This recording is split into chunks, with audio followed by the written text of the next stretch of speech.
Welcome back to Good Morning Tobago on Tobago Update viewers. We are continuing our conversations about Carnival, and of course none better to have this conversation with than the chairman of the National Carnival Commission, Mr. Winston Gypsy Peters, who is joining us online. So special good morning and welcome to you, Mr. Peters. How are you doing this morning? Good morning, good morning, good morning, Trinidad. Good All right, great.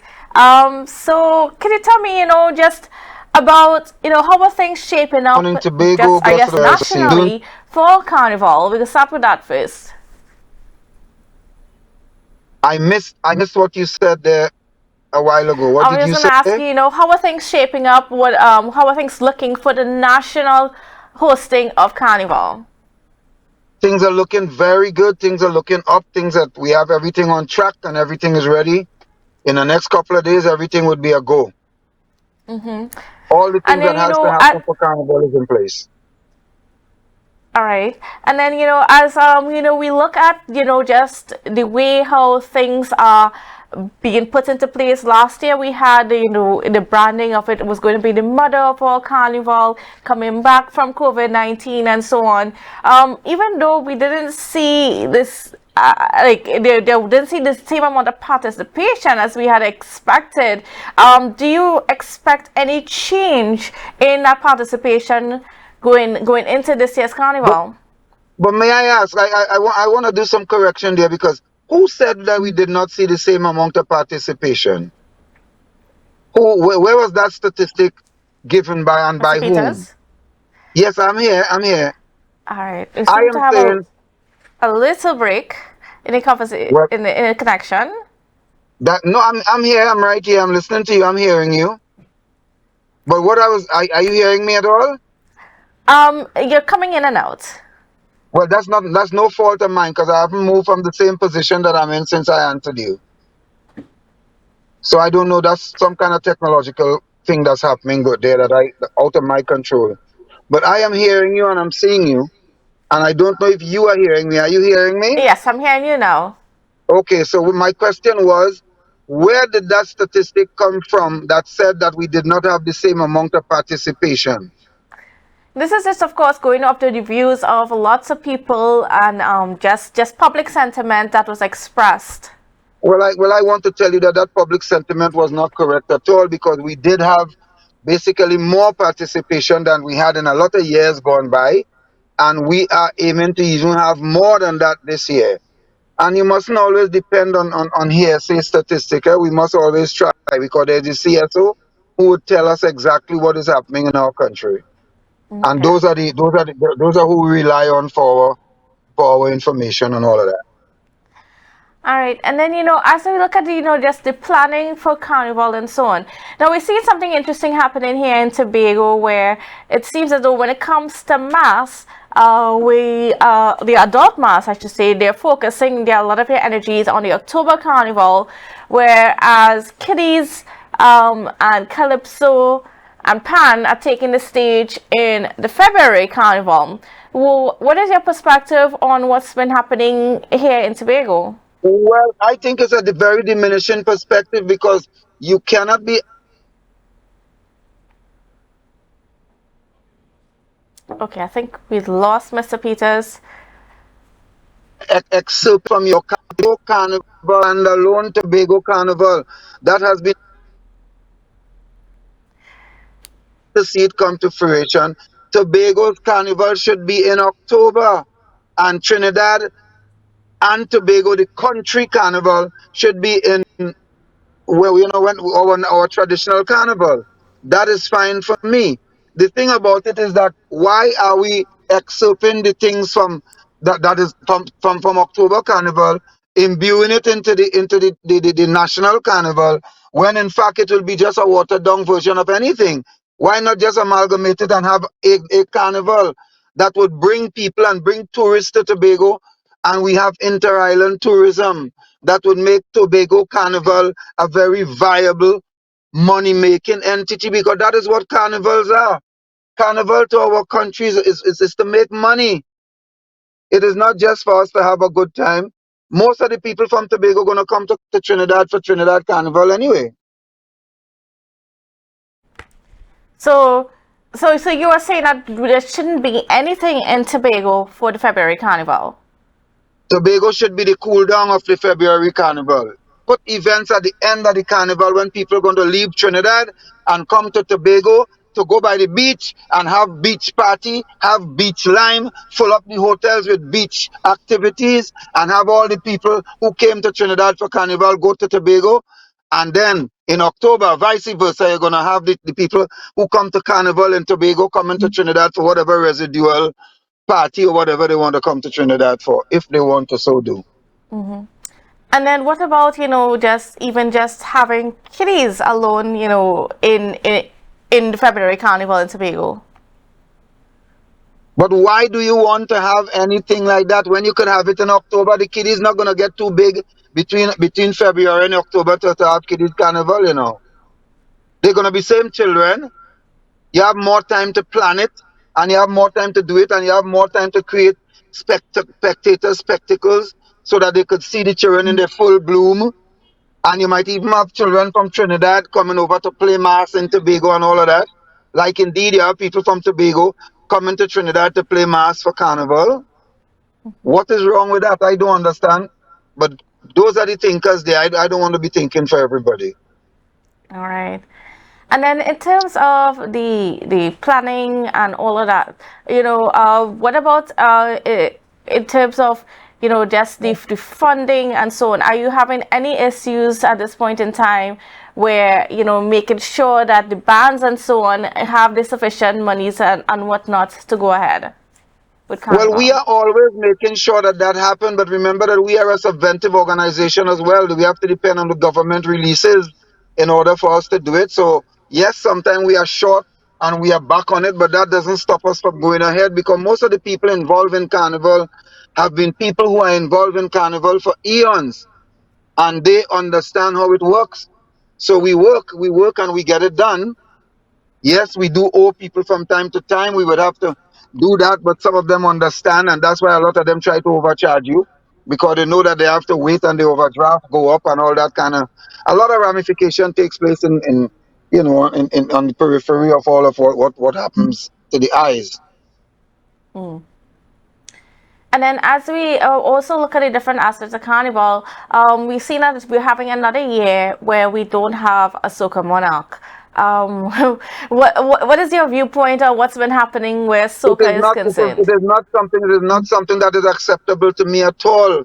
It is something that I am working hard on trying to make sure I get. But again, all these things take funding, and the Mm, Soca Monarch, remember, is a partly privately owned thing unless the NCC itself could take some of its own funding and do something. There is something that we're still trying to work on. It's not going to be on that big scale, but there is something that we're trying to work on right now. I could apprise you of it a little later on, maybe in the next 2 days or 3 days. But mhm. right now we are working on it because we are seeing that we can't do the big Soca Monarch as much as we would like to do it, but that takes tens of millions of dollars. So is it just because of a money issue why we can't have a soca monarch, or is there something Yes, else as well? yes, it is because of money issue. Mm, Everything that goes into Carnival is money. But then again, you have to spend money to make money. And I don't think that all the soca artists that have been spawned out of the soca monarch could, I mean, you could add a monetary value to that. They have more than brought back that kind of money to our country, more than do it.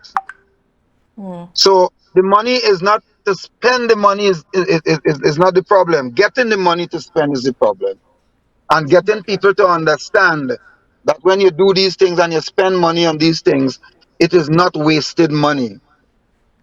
It is mm. not. And then what we're seeing from two cool perspective, going into this year's carnival, Mr. We had a conversation just a couple of days ago with Mr. A.C. King, and he Yeah. is quite impressed with what he's seen coming out of the Calypso tents, both in Trinidad and Tobago. What are your Yeah. expectations for this year's Calypso Monarch? Well, I think that the Calypso Monarch is always a high standard event, and I think what is showcased there, 99% of the time, is really the highest of what we have to offer in terms of calypso. And I don't think this year would be anything different. I think you're going to see a show of great standard in both in the semifinals and from the calypso 10 into the semifinals and into the March Gras show. So I have high expectation for it. I've been listening to some of the calypso myself. I'm impressed with quite a few of them. I'm listening to some of the road marches, and I'm noticing that a lot of the road marches are coming back to calypso really. You know, where you have some road marches that didn't have anything to do with calypso really. But I'm listening to some of them now, and I think that we are getting back into a calypso groove, which augurs well for the land of steel pan and calypso.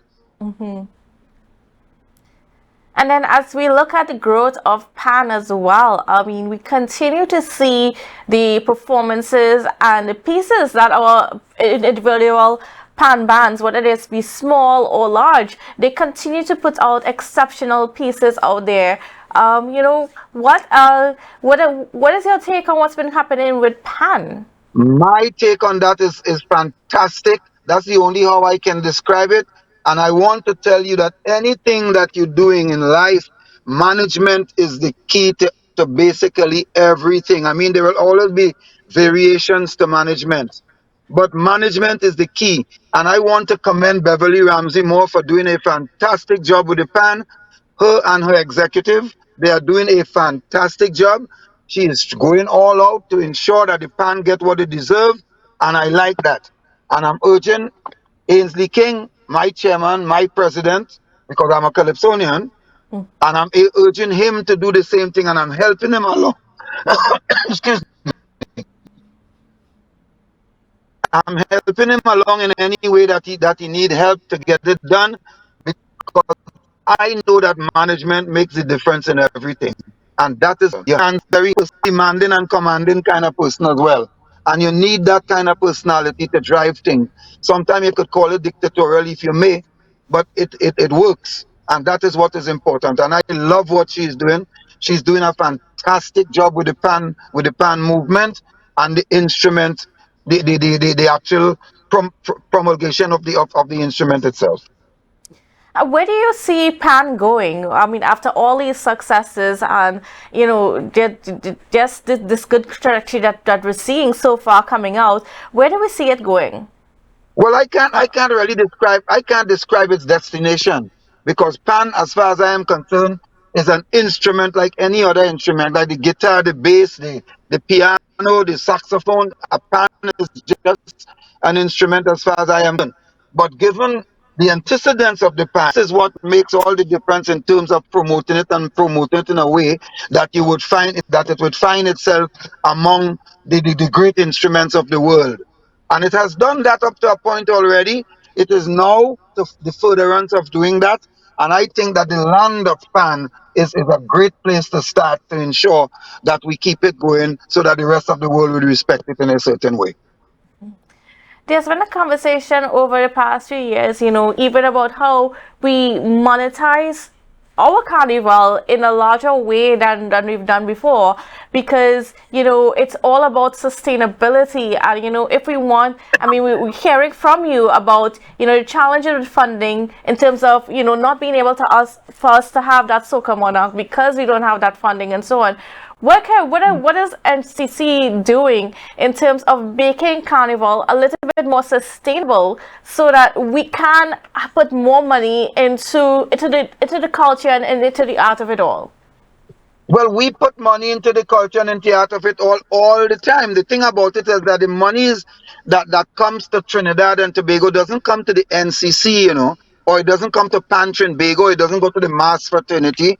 It comes to the exchequer of Trinidad and Tobago. So the money that we put out for Carnival, we make it 100 times over. We make it all the time, and more than that. In anything that you do, the social aspect of it cannot be monetized.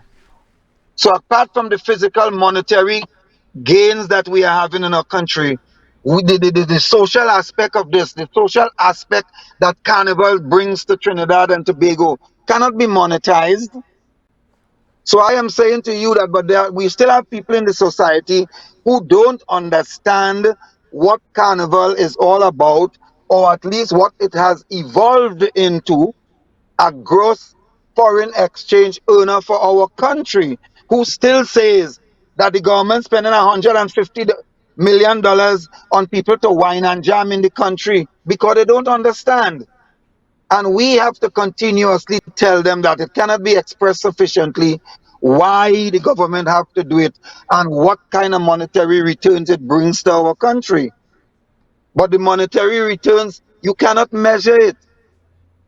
Well, you could measure the monetary return. Sorry, what you cannot measure is the social returns that you're getting from it. And this is what they don't understand. So the money that we spend on Carnival is never wasted. You cannot waste money on Carnival and you cannot lose money on Carnival.